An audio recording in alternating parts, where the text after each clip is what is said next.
Isang pribilehiyo muli na makapagbahagi ng salita ng Diyos sa kanyang mga anak, sa kanyang mga hinirang. Magandang araw po sa ating lahat, sa ating pagpapatuloy at pag-aaral ng salita ng Diyos. Tayo po ay binibigyan muli ng Panginoon ng bagong opportunity at chance na makilala siya at mas mapalapit sa Kanya. Nung nakaraan mensahe po nung na-discuss po natin yung awit chapter 1. Ngayon po ipagpapatuloy natin yung ating pag-aaral. Pero this time, doon pa din po tayo sa book of Psalms, sa awit. Pero ngayon, doon po tayo mag-start sa may Psalms chapter 14. So kung meron po tayong Biblia, maaari po natin kunin ang ating Biblia. Meron pong maiksing verses dito sa may chapter 14 kung babasahin natin. So nung nakaraan, pinakita ko po sa inyo yung mensahe natin kung saan makikita natin sa mensahe ng Diyos dito sa libro ng mga awit, pinapakita yung karakter ng Diyos at yung mga attribute ng ating Panginoon at kung sino talaga, kung ano talaga yung Panginoon sa ating mga buhay. Sa may chapter 1, makikita natin yung tao na masama at saka yung pagkakaiba ng tao na matuwid. So this time, pag-aaralan naman natin yung tao kung saan tinatawag yung tao na hangal o fool at saka yung kabutihan ng Diyos. So sa chapter 14, kung nandyan na po kayo, babasahin ko po sa English. Pag-aralan po natin at tignan, i-observe natin kung ano yung mga salita ng Diyos at katotohanan dito sa chapter 14. So sabi sa verse 1, "The fool says in his heart, there is no God. They are corrupt, their deeds are vile, there is no one who does good." Sa verse 2, "The Lord looks down from heaven on all mankind to see if there are any who understand, any who seek God." Verse 3, "All have turned away, all have become corrupt, there is no one who does good, not even one. Do all these evildoers know nothing? They devour my people as though eating bread. They never call on the Lord." Verse 5, "But there they are, overwhelmed with dread, for God is present in the company of the righteous. You evildoers frustrate the plans of the poor, but the Lord is their refuge." Sa last verse po, "Oh, that salvation for Israel would come out of Zion, when the Lord restores His people.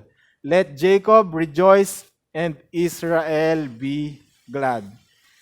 This is the word of the Lord. So ito po yung ating pag-aaralan sa araw po na to, yung sa may Psalms chapter 14. So sabi ko nga po, maiksi lang siya mula verse 1 hanggang verse 14. Mapapansin po natin dyan yung mga karakter na nandyan. At ito po yung ating pag-aaralan. So kaya po ang ating pinamagatan ito pong mensahe ng Panginoon na the foolish man and the faithful God. Makikita natin yung foolish man, yung tao na hangal o mangmang sa Tagalog, at yung Diyos na mabuti doon sa kanyang mga hinirang. So, bago po ang lahat, tayo po ay manalangin at humingi tayo ng gabay sa ating Panginoon. Maraming salamat o aming Ama sa iyong salita at sa aming nadinig. Kami po, Panginoon, sa iyo ay humihiling at tumatawag sa iyo, Panginoon, upang pagkalooban mo kami, O Diyos, ng karunungan, Panginoon, na matutunan namin kung anong nais mo, malaman namin kung anong kalooban mo sa iyong salita, O Diyos. Kaya po, samahan mo kami sa aming pag-aaralan at dalangin namin, nawa, Panginoon, ikaw ang maging sentro ng aming discussion, O Lord, at nawa, Panginoon, ikaw ang mapapurihan at maitaas sa araw at oras na ito. Maraming salamat, O Diyos. Ito po ang aming dalangin sa pangalan ni Jesus. Amen. So, maganda po itong ating i-discuss ngayong araw dahil makikita natin dito kung ano yung tadhana o hinaharap ng isang tao na hindi naniniwala o nananampalataya sa Diyos. At makita din natin kung ano naman yung ginagawa ng Diyos dun sa isang tao na hindi nananampalataya sa Kanya. At maging ganun din sa mga tao na Kanyang mga pinili o hinirang. Dahil makikita natin na nandito pinagkukumpara yung tao na mangmang at saka yung tao na marunong. So katulad din nung last time sa Psalms chapter 1, yung tao na masama at saka tao na matuwid o mabuti. Pero bago ang lahat, dapat alamin natin kung ano ba yung sinasabi, lalo dun sa may verse 1, patungkol dun sa tao na hangal. So kailangan maintindihan natin kung ano ba yung sinasabi doon. Dahil sinasabi doon na itong taong hangal ay yung tao na hindi, o nagsasabi na walang Diyos. So kumbaga hindi siya naniniwala sa Diyos. So ano ba yung fool o hangal? Sa Tagalog, yun nga, hangal o kaya mangmang. Pero sa Hebrew na salita o sa Hebreo na salita, yun yung tinatawag na nabal o ang ibig sabihin nun sa English ay wicked o evil. So parang pag sinasabing fool o hangal ang isang tao, ang pinapatungkol doon ay yung wicked na tao. So nung Psalms chapter 1, makita natin, di ba? The wicked and the blessed.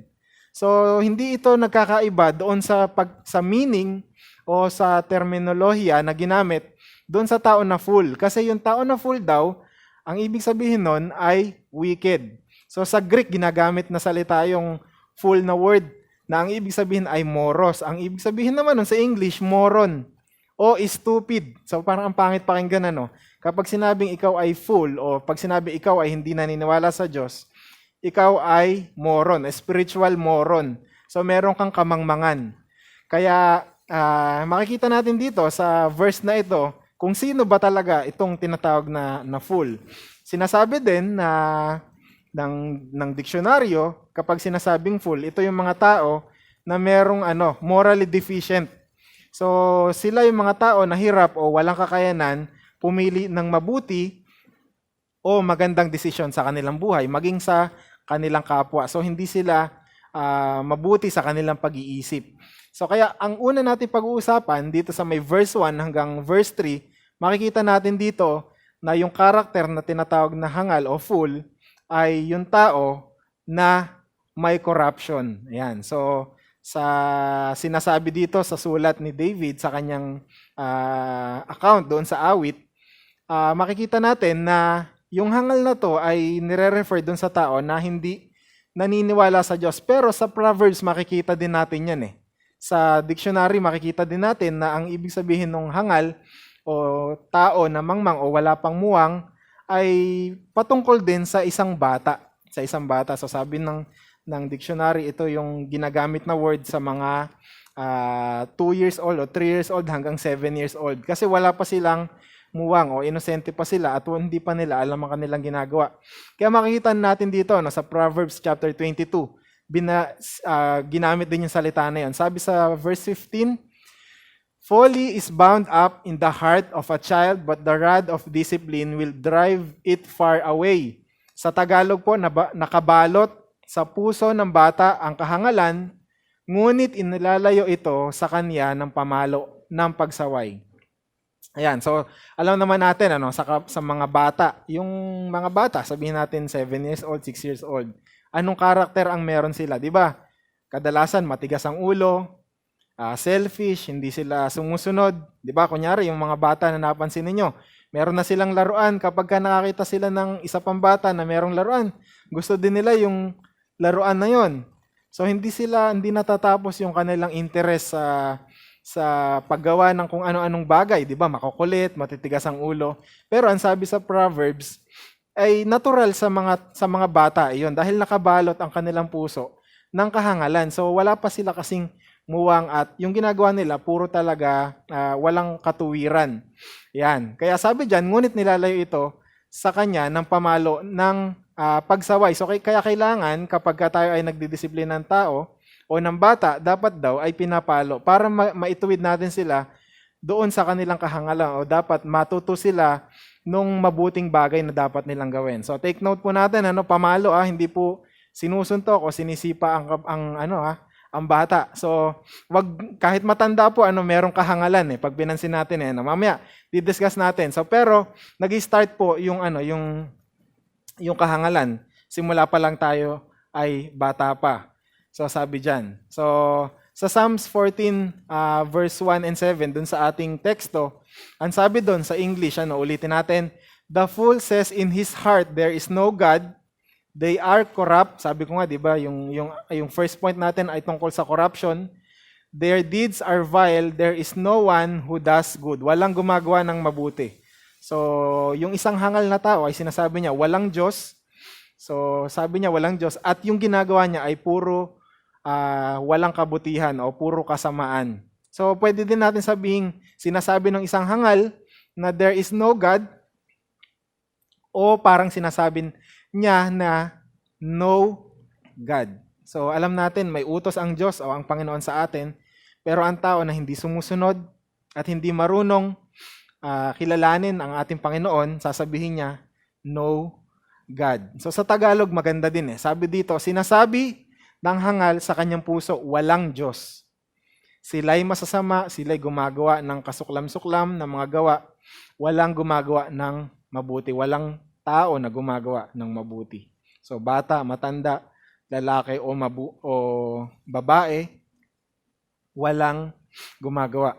So makikita natin dito sa sa ating pag-aaralan yung isang terminolohiya na sa tingin ko alam din nating lahat pero madalang natin na napapakinggan yung mga tao na nagsasabi na walang Diyos. So alam natin ang tawag sa kanila ay atheist, di ba? So meron silang religion, ang tawag doon atheism. Sila yung mga tao o grupo ng mga tao na ang paniniwala ay hindi kami naniniwala sa Diyos. Ayan. So isang uri yun ng paniniwala na hindi sila naniniwala sa isang Diyos. Okay? So para matutunan natin o malaman natin na sinasabi ng Biblia, ito daw yung mga tao din na nagsasabi na walang Diyos o mga tao na hangal, sabi doon ay yung atheist daw ay sabi, a person who does not believe in the existence of a God or any gods. Sa tingin ko tama yung pagkakasabi nung diksyonaryo nung sinabi niya na sila yung mga tao na hindi naniniwala sa Diyos na maliit, yung G na maliit, G-O-D, or any gods, yung gods na mga Diyos. Kasi madaing Diyos Lalo sa panahon natin ngayon, tayo ay nasa mundo kung saan very pluralistic, madaming religion, madaming belief, madaming philosophy, madaming iba't ibang uri ng teaching tungkol sa Diyos. Pero ito maganda.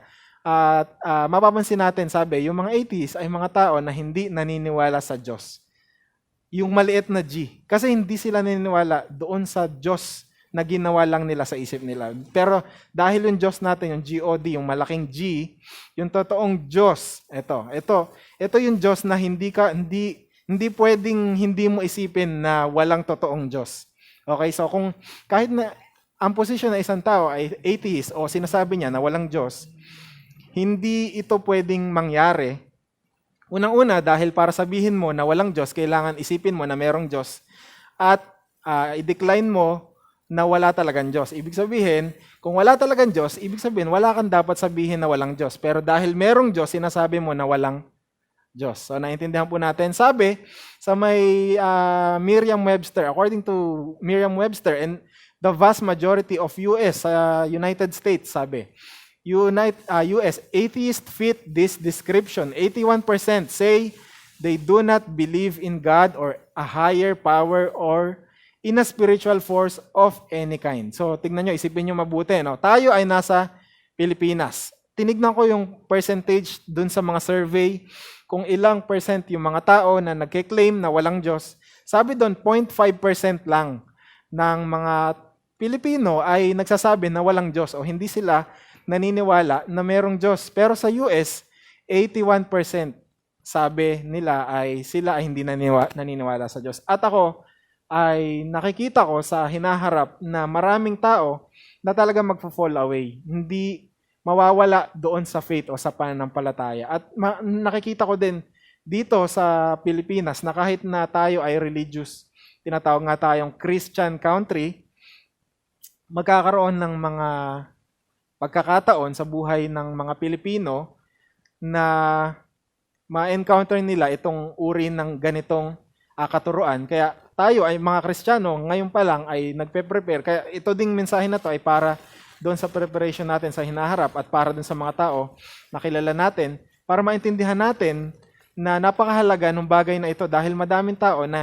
ngayon sa panahon natin sa iba't ibang bansa na hindi na kumikilala sa Diyos at hindi na naniniwala na meron totoong Diyos. So sila po yung tinatawag na atheist. Pero tayo, mga Kristiyano, dapat matutunan natin o alamin natin yung katotohanan ng Biblia at katotohanan na meron totoong nag-exist na Diyos. So pag-aaralan natin, so kailangan nating maging matalino doon sa mga bagay na iyon. So hindi tayo dapat maging katulad ng tao na fool o hangal na nagsasabing walang Diyos. Ito din yung sinasabi doon sa mensahe. So kung titignan natin o babasahin natin doon sa ating text sa may verse 2 naman, sabi, "The Lord looks down from heaven on all mankind to see if there are any who understand, any who seek God." Sabi kanina, yung mga tao daw fool dahil sinasabi na walang Diyos. Pero dito sa verse 2, yung kabaliktaran, sabi ng Biblia, naghahanap ang Diyos doon sa mga tao na nakakaunawa. 'Di ba? If there are any who understand, any who seek God. So kabaliktaran yung parang negative, positive. Pero sa may verse 3, sabi doon, "All have turned away, all have become corrupt. There is no one who does good, not even one." So para maintindihan din natin mabuti na yung nagsusulat nito ay tao, although alam natin na inspired ng Holy Spirit si David sa kanyang writing dito sa Psalms, hindi niya ine-exclude yung kanyang sarili doon sa tao na corrupt o doon sa tao na makasalanan o sa tao na naging hangal. Pero dahil alam niya na merong Diyos o nakakilala siya sa Diyos, hindi dahil kinilala niya ang Diyos, kundi dahil yung Diyos ang nagpakita sa kanya ng biyaya o ng grace, doon lang siya nakakilala sa Diyos. Kaya ngayon, sinasabi niya o sinusulat niya na itong mga tao, lahat, kasama ako nung panahon ko, ako ay nawala o lost din ako. O hindi din ako kumilala sa Diyos. Pero dahil totoo na merong Diyos, kinilala ko ang Diyos dahil sa Kanya. Kaya yan yung sinusulat ni David. So lahat po ng tao, corrupt. Lahat ng tao ay hindi kumikilala sa Diyos. Itong text natin, mapapansin natin sa Psalms, makikita natin sa chapter 14. Pero yan yung sa Old Testament. Pero sa New Testament, seemingly ito din yung tinuturo ni Paul. Pag inaral po nating mabuti. Pag binasa natin yung epistle ni Paul, Thessalonian, Colossians, itong mga writings niya, makikita natin dito sa may Romans, makikita natin doon na ginagamit niya itong mga verses na to sa Psalms. So parang kumbaga, ine-explain niya to ng mabuti. At maintindihan natin mabuti yung tungkol sa corruption o sa depravity ng tao, doon sa kasalanan ng tao, lalo higit doon sa may pagkakasulat niya doon sa Romans. Romans chapter 1, makita natin. Romans chapter 3, makita natin. Pati sa Romans chapter 5, makita natin. So magko-quote ako na ibang mga verses na parallel doon sa Psalms chapter 14. So unang-una, makikita natin yan sa may Romans chapter 3. Tignan natin sa may verse 10 and 12. Ito po yung naaral natin sa ating Roman Road, hindi ba? Pati sa Gospel Exposition natin. Sabi doon sa may verse 10, gaya ng nasusulat, walang matuwid. Wala kahit isa. Sa verse 11, wala ni isang nakakaunawa. Wala ni isang humahanap sa Diyos. Lahat ay lumilihis, sama-sama silang nawala ng kabuluhan. Walang gumagawa ng matuwid, wala kahit isa. So, tandaan po nating mabuti, lahat ng tao ay nagkasala. Ito yung hindi to debatable.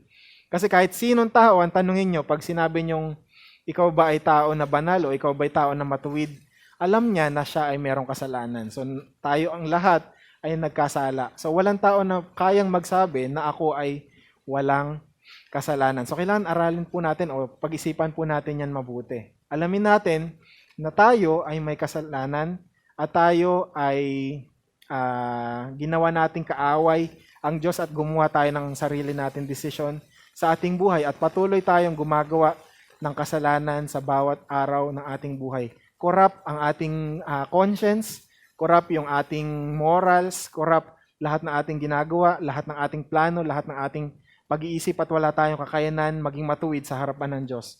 At lahat ng ating ginagawang kabutihan na sa tingin natin ay mabuti, ito po lamang ay isang maduming basahan sa harapan ng Panginoon kung hindi natin ina-acknowledge na merong Diyos at hindi tayo naniniwala na merong Diyos. Magiging katulad tayo ng isang taong hangal na nagsasabing walang Diyos. So makikita natin ulit sa Psalms chapter 51 verse 5, sabi din ni David, narito ako'y pinanganak sa kasamaan at pinaglihi ako ng aking ina sa kasalanan.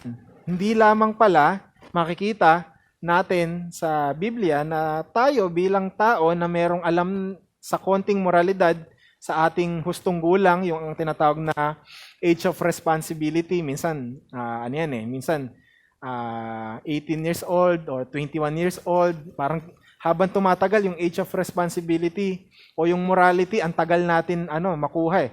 Kasi parang ngayon, kahit matatanda na, hindi matigas pa din ulo, hindi nakikinig, hindi sumusunod, alam niya kung anong magbebenepisyo sa kanya, kilala niya ang Diyos, alam niya yung Biblia, alam niya yung mga utos, pero lagi natin tinatalikuran o pinipili natin yung sarili nating desisyon. So kaya sinasabi dito, simula pa lang nung pinanganak tayo ay pinanganak sa kasamaan at tayo ay pinaglihi sa kasalanan. Hindi pa nga tayo pinapanganak eh. Meron na tayong kasalanan. Dahil maging yung magulang natin ay merong kasalanan. Paano naman yung kay Jesus? Di ba si Jesus galing? Iba naman yung kay Jesus. Dahil si Jesus ay nag-conceive dahil doon sa Holy Spirit. Pero merong ibang mga teaching na sinasabi, di si Mary, ibig sabihin, wala siyang kasalanan. O siya ay banal. Tignan natin mabuti. Kasi, kung i-count natin na ang isang tao ay banal at walang kasalanan sa harapan ng Diyos, pwede siyang maging savior ng isang tao. Pero kung ganon, ibig sabihin, posibleng madaming maging tagapagligtas. Pero dahil iisa lang si Kristo, isa lang yung ating tagapagligtas. Tingnan natin mabuti sa may Romans chapter 5 verse 12. Dito natin makikita hindi lamang yung pinaka kung saan nagmula, pero ito talaga yung pinakaugat. Hindi lamang dun sa ating pagkabata o kahangalan nung tayo ay bata pa. Hindi lamang noong tayo ay kinoconceive ng ating magulang, ng ating nanay, pero dahil ito ay isang inheritance sa ating mga ninuno. So sabi sa may chapter 5, kaya't kung paanong sa pamamagitan ng isang tao ay pumasok ang kasalanan sa sanlibutan at sa pamamagitan ng kasalanan ay ang kamatayan, kaya't dumating sa lahat ng mga tao ang kamatayan sapagkat ang lahat ay nagkasala. So kung isa-summarize natin o isi-simplify natin, dahil kay Adan, dahil doon sa kanyang kasalanan, at dahil siya yung ating ama, yung ating federal head, ang tawag dyan yung ating federal head o ating pinakakauna-unahang ninuno o kauna-unahang tao, tayo ay nagkasala din. Dahil tayong lahat ay nanggaling sa Kanya bilang isang tao at wala tayong katatayuan sa Diyos para maging isang tao na matuwid dahil tayo ay nagkasala sa ating kabuuan at sa ating pagkatao.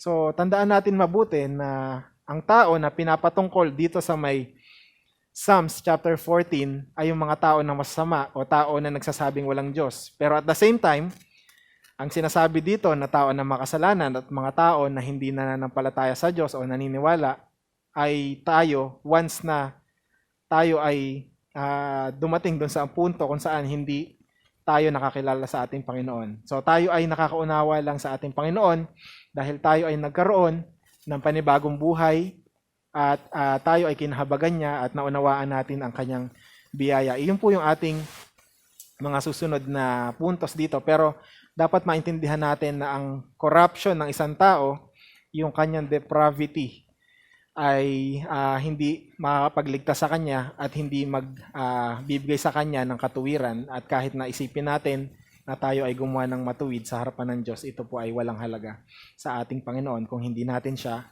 kinikilala. So, anong kakahinatnan ng isang tao na merong corruption sa kanyang pagkatao, sa kanyang sarili? Sa verse 4 at verse 5, maintindihan natin yan.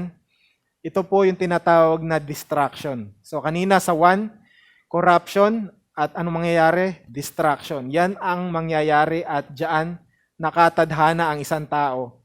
So, maintindihan natin mabuti sa may Psalms chapter 14, verse 1 to 7, dun sa may verse 4, tignan natin, sa may verse 4 and verse 5. Sabi doon, may isang tanong, do all these evildoers know nothing? They devour my people as though eating bread. They never call on the Lord. Tignan na po natin sa may verse 4, parang tinatanong yung mga masasamang tao ba na to hindi nila naunawaan o naintindihan ang kanilang ginagawa na kung paano nila sinisira yung aking mga tao na parang katulad lang ng pagkain ng tinapay. So paano ba yung ginagawa? Ibig sabihin, yung pagkain ng tinapay ay araw-araw kinakain. So ibig sabihin, ang mga tao, yung masasamang tao, o mga tao na hangal, araw-araw nila ginagawa yung kasalanan. Hindi sila tumatawag sa Panginoon. At ang nais lang nila ay masira yung kanilang kapwa o mga tao. So sa pagkakataon nito, ito yung mga tinawag o hinirang ng Diyos.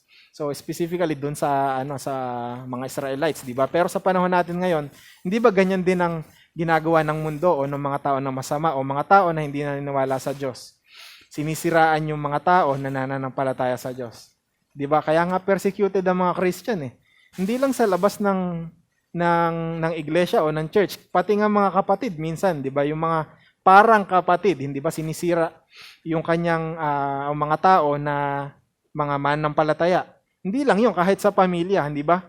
Pag ikaw ay naging Kristiyano, minsan kahit Christian yung ibang mga kapamilya, hindi nila naiintindihan yung ginagawa mo, hindi nila nakukuha kung ano yung ibig mong sabihin dun sa iyong sinasabi, sa iyong ginagawa, sa mga desisyon mo. Kaya nagkakaroon ng conflict doon sa mga ginagawa mo dahil hindi nila yun gusto. Pero kahit nasabihin sila ay Kristiyano o hindi Kristiyano, nakakalimutan nila o hindi nila naunawaan na yung ginagawa mo ay patungkol doon sa kalooban ng Diyos. So madaming persecution, kahit po sa trabaho, kahit kung ikaw ay bago pa lang na Kristiyano, ikaw ay estudyante, naging Kristiyano ka, yung mga classmate mo, dati mong mga kaibigan, mga classmate mo, parang maiiba yung paningin sa'yo. Kung minsan parang ina-outcast yung mga Christian, di ba, kapag nakakilala sa ating Panginoon. So, ito po yung sinasabi dito, yung mga masamang tao, wala silang ibang ginagawa o wala silang naisip. Hindi nila alam o hindi sila aware doon sa kanilang ginagawa na kasamaan. So, araw-araw nila yan ginagawa. Sa verse 5, makikita natin, sabi, "But they are overwhelmed with dread, for God is present in the company of the righteous." Kung ikaw ay isang Kristiyano at ikaw ay pinili ng Diyos, ikaw ay kasama ng Diyos. So sabi nga God plus me is majority. So kung lahat ng tao galit sa'yo at ayaw sa'yo, pero ikaw ay kasama mo ang Diyos, ibig sabihin, kayo pa din yung panalo dahil kasama mo ang Diyos. Pero kung ikaw ay sumasama sa napakaraming tao, pero patuloy gumagawa ng kasalanan, sinong tao ang makakapagligtas sa iyo laban sa Diyos? So, kaya sinasabi dito, itong mga tao na hindi naniniwala sa Diyos ay magkakaroon ng yung dread kasi pagkatakot eh.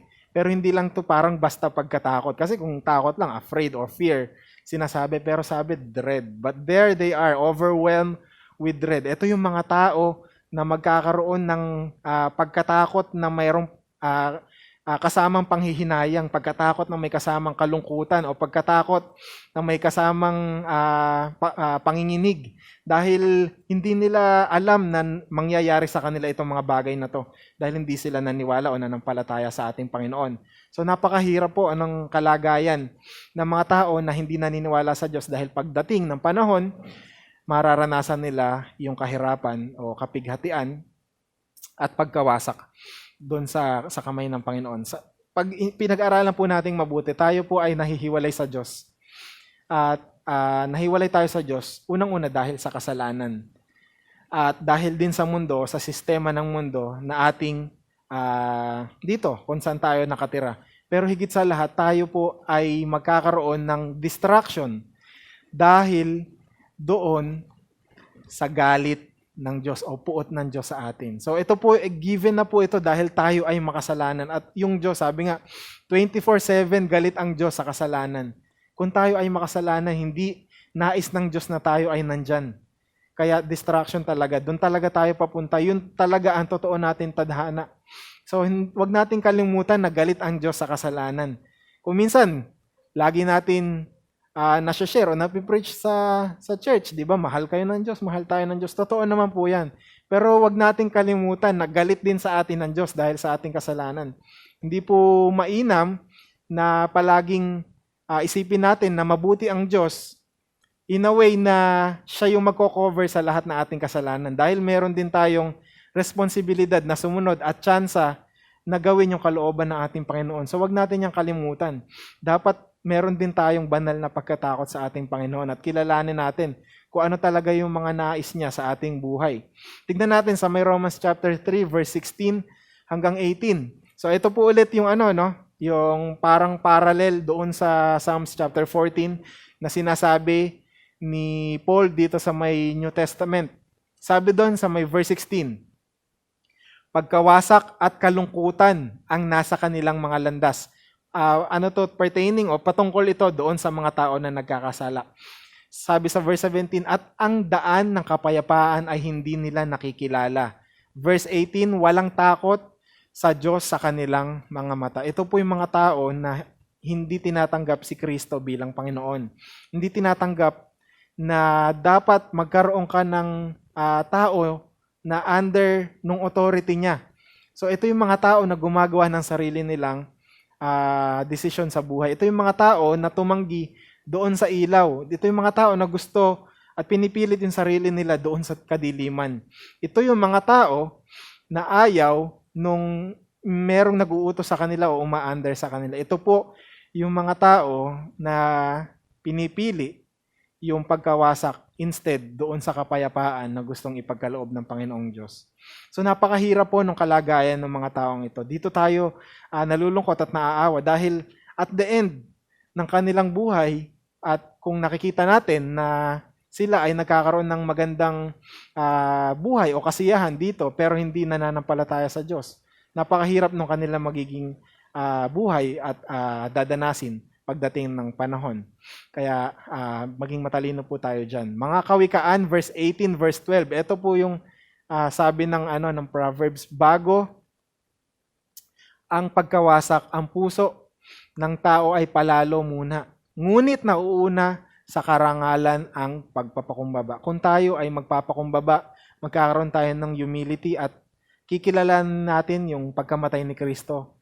Doon pa lang panalo na tayo At anumang bagay yung ating maranasan sa ating buhay, counted na tayo doon sa kanyang mga pinili o mga tao na pinagkalooban niya ng kanyang biyaya. Pero sabi dito, bago ang pagkawasak ang puso ng tao ay palalo.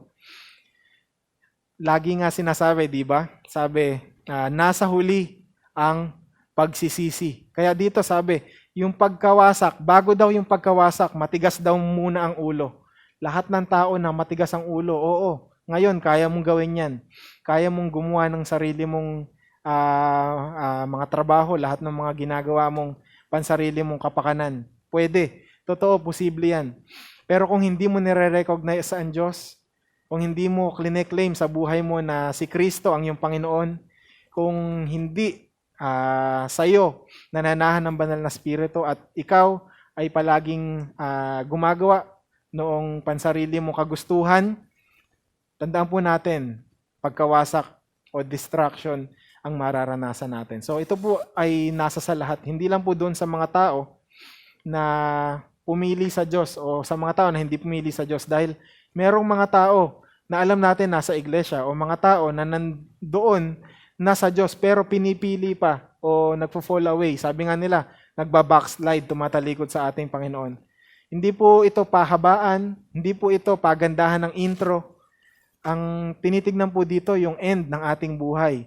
Ang tinitignan po dito yung kung nasaan ba talaga yung ating puso at kung paano tayo nagpapatuloy sa ating Panginoon. Tandaan po nating mabuti at maging matalino po tayo. Huwag natin piliin na tayo ay magkaroon ng mabigat na suliranin o problema pagdating ng panahon kung saan wala na tayong chance na bumalik sa ating Diyos. So, ito po yung araw na kailangan natin gumawa ng desisyon. Hindi po tayo dapat maging marunong sa ating pansariling kagustuhan, kundi magkaroon po tayo ng kaisipan kung saan pinipili natin sa bawat araw, sa bawat oras, at sa lahat ng pagkakataon, yung Diyos na nagsasabi ng kanyang mga kagustuhan at kalooban sa ating buhay. Tandaan po natin yan, napakahalaga nitong bagay na to. Mga Kawikaan, chapter 10, verse 14, ang mga pantas ay nag-iimbak ng kaalaman. Ngunit ang kadaldalan ng hangal ay naglalapit sa kapahamakan. Isipin nyo po mabuti, no? Lagi pagdating sa kasalanan, palaging merong kapahamakan. Pero pagdating doon sa pagsunod, laging merong biyaya o blessing ang Diyos. Ganon din po yan sa mga Israelites. Pag inaral natin yung Exodus, laging ang tinuturo lang dyan lagi yung pagsunod at saka pagsuway. Yung curse o yung sumpa, tapos yung biyaya o blessing. Tandaan po natin mabuti, kung tayo daw ay magiging matalino, dapat tayo daw ay nag-iimbak ng kaalaman. Ano ba yun? Kung isipin natin mabuti. Kaalaman patungkol doon sa grace o biyaya ng ating Panginoon at pagkakilala natin sa Kanya. Kung tayo ay naging Kristiyano, pinakamainam o unang-una nating dapat maintindihan na dapat mas maintindihan natin yung ginawa ng Panginoon sa atin. Hindi doon tatapos, doon pa lang nagsisimula. Kaya sa bawat araw nakikilala natin ang Diyos. Paano ba yon? Babalik tayo doon sa basic. Sa salita ng Diyos. Salita ng Diyos, devotion, tapos sa prayer. So dalawang uri ng bagay na inuutos at tinuturo sa atin ng ating Panginoon na dapat hindi natin kalimutan. Tandaan natin yan mabuti. Lagi tayong maging marunong, maging matalino sa salita ng Diyos. At huwag natin palagpasin yung bawat araw ng oras at buhay natin na hindi natin nakikilala ang Diyos doon sa kanyang salita o hindi man lang natin nababasa ang kanyang sulat sa atin. Kaya sabi dyan, ngunit ang kadaldalan ng hangal ay naglalapit sa kapahamakan. So, lagi po tayong merong pagkakamali kung tayo ay pumipili na maging hangal sa harapan ng Diyos o laging hindi tayo nagtitiwala sa kanyang salita dahil mas alam natin sa sarili natin kung ano yung tama. So, ito po yung nagiging kapahamakan sa mga tao. So, sa Romans chapter 1, ito po yung ating babasahin. Katulad din po dun sa patungkol din sa kasalanan at sa kasamaan na pwedeng mangyari. Sabi doon, sapagkat ang puot ng Diyos ay nahayag mula sa langit laban sa lahat ng kalikuan at kasamaan ng mga tao, na sa pamamagitan ng kanilang kasamaan ay pinipigil ang katotohanan. Pagmasdan po natin mabuti kanina sa may verse 1, sabi doon, ang hangal o ang mangmang ay nagsasabing walang Diyos. Sa katotohanan, ang lahat ng tao ay naniniwala sa Diyos, sa ayaw niya at sa gusto. Pero hindi dahil wala talagang Diyos. Dahil ayaw niyang piliin yung katotohanan na mayroong Diyos. Ito po ay isang uri ng kasamaan. So, kung nakita na natin yung liwanag ng buhay at kilala natin ang Panginoon, hindi na natin dapat bitawan yung katotohanan na merong Diyos na nagligtas sa atin at inalis tayo doon sa distraction na dapat ay nakatadhana sa atin. Pero kung tayo ay magiging mangmang, sabi doon, sapagkat ang Panginoon o ang puot ng Diyos ay nahahayag mula sa langit at ang kalikuan at kasamaan ay sa atin o sa tao. Napakahirap po isipin kung tayo ay nabubuhay sa kasalanan. Pero napakahirap lalo isipin na tayo ay nabubuhay na ang Diyos ay galit sa atin. Hindi dahil kinaaway o inaway tayo ng Diyos, dahil tayo yung pumili ng kasalanan at tayo yung umaway sa Diyos. So tandaan po natin yan mabuti. Yung puot ng Diyos, yan yung isa sa pinakaseryosong bagay na wag nating kakalimutan. Totoong ang Diyos ay mabuti at nagpapatawad, ang Diyos ay pagmamahal, pero ang Diyos din po ay galit at merong kapuotan doon sa mga tao na gumagawa ng kasalanan. Hindi po tayo niligtas ni Kristo para sa ating mga kasalanan. Yung kasalanan, wala talaga siyang magagawa Ang pinaka-extreme na kalaban natin talaga, o dahil kinalaban natin siya, ay yung puot o wrath of God, yung galit ng Diyos. Niligtas tayo ng Diyos dahil sa Kanya. Niligtas tayo ng Diyos dahil galit siya sa atin, dahil sa ating mga kasalanan. Okay? So yung wrath of God talaga ang ating problema dahil tayo ay nagkasala. Tandaan po nating mabuti na ang Panginoon ay nagbibigay palagi ng sagot sa kanyang sa ating mga tanong. Kaya ito yung maganda doon sa ating pinag-usapan. Nung una tayo ay nagkaroon ng corruption at hindi na natin mawawala sa ating sarili, At patungkol sa ating hinaharap, tayo ay nakatanaw doon sa destruction na mangyayari sa atin at walang makakaligtas. Pero, ito yung sabi at magandang balita ng Panginoon. Sa John chapter 3 verse 36, sabi doon, ang sumasampalataya sa anak ay may buhay na walang hanggan. Ngunit ang hindi sumusunod sa anak ay hindi makakakita ng buhay, kundi ang puot ng Diyos ay mananatili sa kanya. Kung walang pagkamatay si Kristo, hindi namatay si Kristo sa atin bilang kasalanan, tanging ang puot ng Diyos ang ating makakamtan pagdating ng panahon. Pero dahil gumawa ang Diyos ng solusyon, meron tayong bagong pag-asa. At ito nga po yung sinasabi doon sa mga susunod natin na verse na babasahin. Pero bago yon, ang sabi ni C.S. Lewis sa kanyang salita, sabi, there are only two kinds of people in the end. Sabi doon, those who say to God, thy will be done, and those to whom God says, in the end, thy will be done. So, sa katapusan ng buhay ng isang tao, meron lang dalawang tao, sabi doon ay, yung isa, ang sabi ng Diyos, o yung isang tao, sabi niya sa Diyos, ang kalooban mo ang masunod. Pero yung isang tao naman, ang Diyos naman ang nagsasalita, sabi niya, sabi ng Diyos, ang kalooban mo ang masunod. So, ikaw ang gumawa ng desisyon. Meron po tayong desisyon na piliin ng ating Panginoon at sa isang tao na pumili sa Diyos, ito po yung mangyayari sa kanya. So, hindi po siya makakaranas ng destruction. Tatalon po tayo doon sa ating pangatlong puntos kung saan tinatawag natin na ang taong pumili sa Diyos at binigyan ng Diyos ng pananampalataya sa kanyang puso. Ito yung mga tao na regenerate.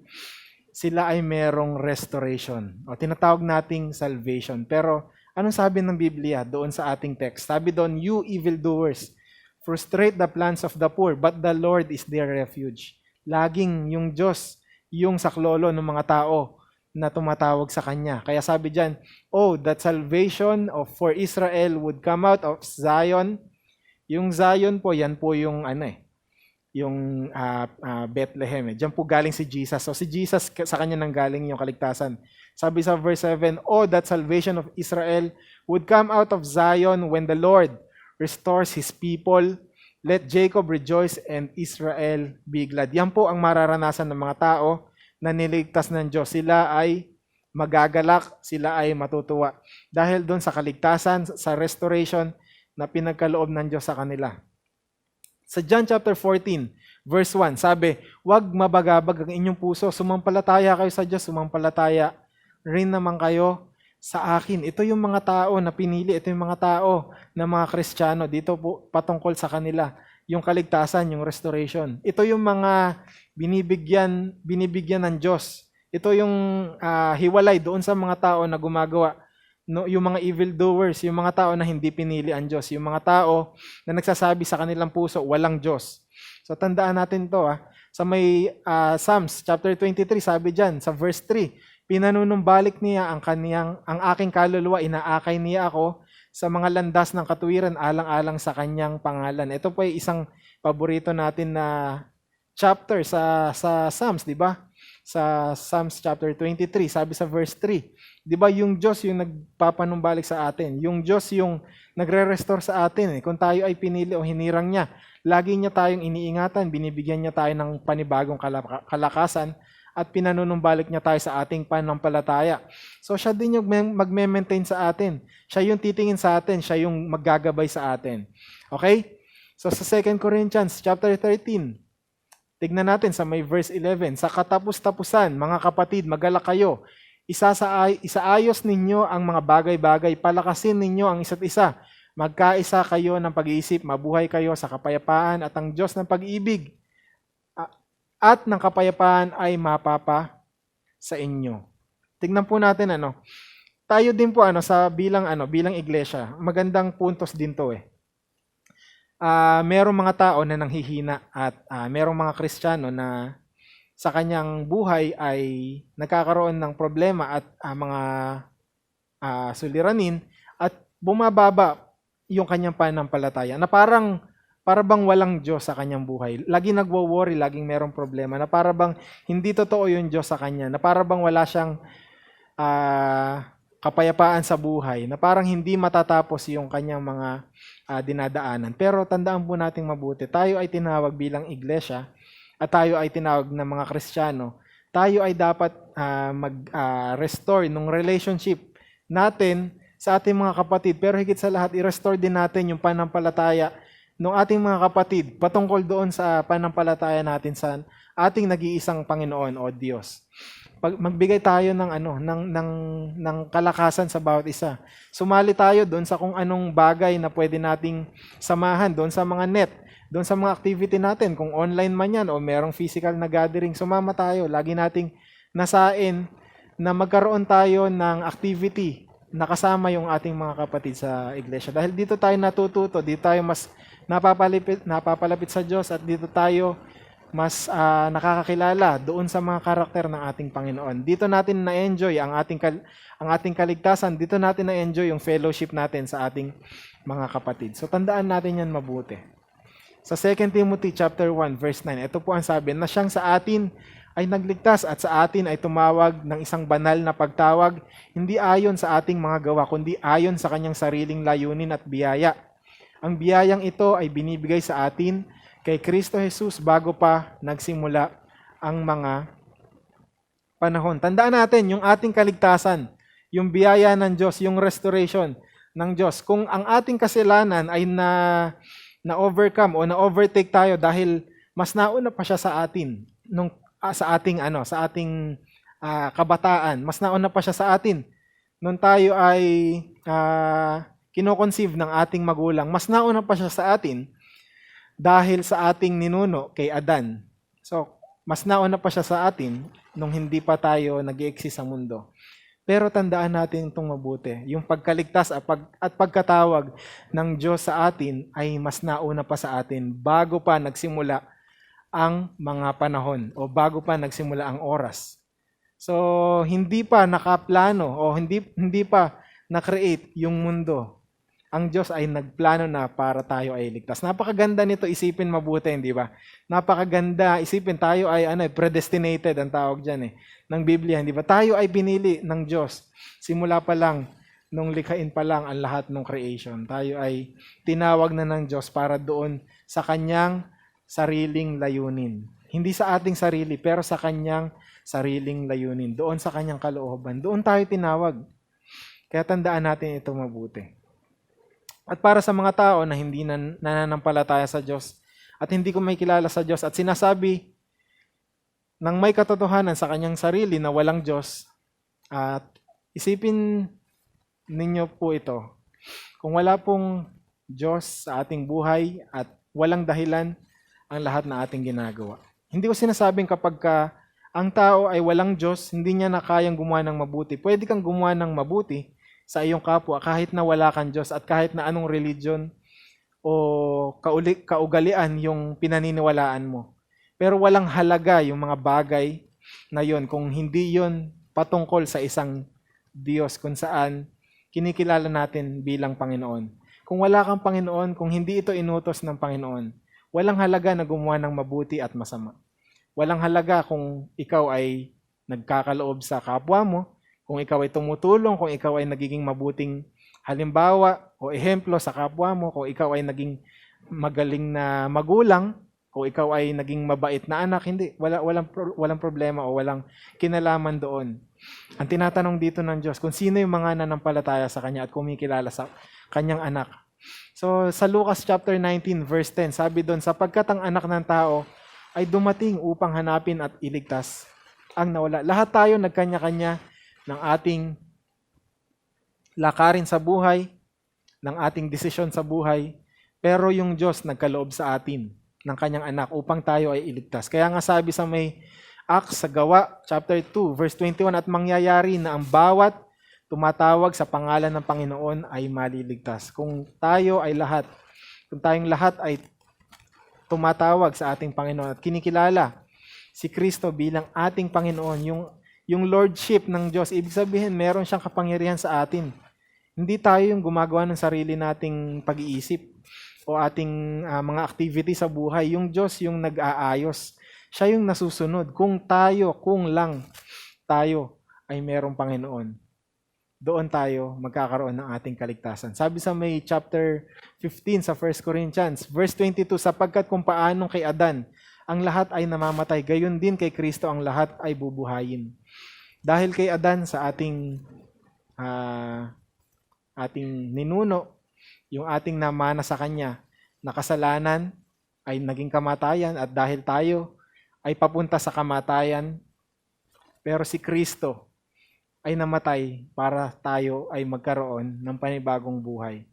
So, kung tayo ay hindi naniniwala sa Diyos at walang pag-asa sa ating buhay, sa katapusan ng ating buhay, kailangan natin i-recognize yung ginawa ng Panginoon sa krus. I-recognize natin yung kaligtasan na pinagkaloob sa atin ng Diyos. Hindi yung ating sariling paraan, sariling gawin natin, pero yung Diyos, yung gumawa ng solusyon sa ating problema, sa ating kasalanan.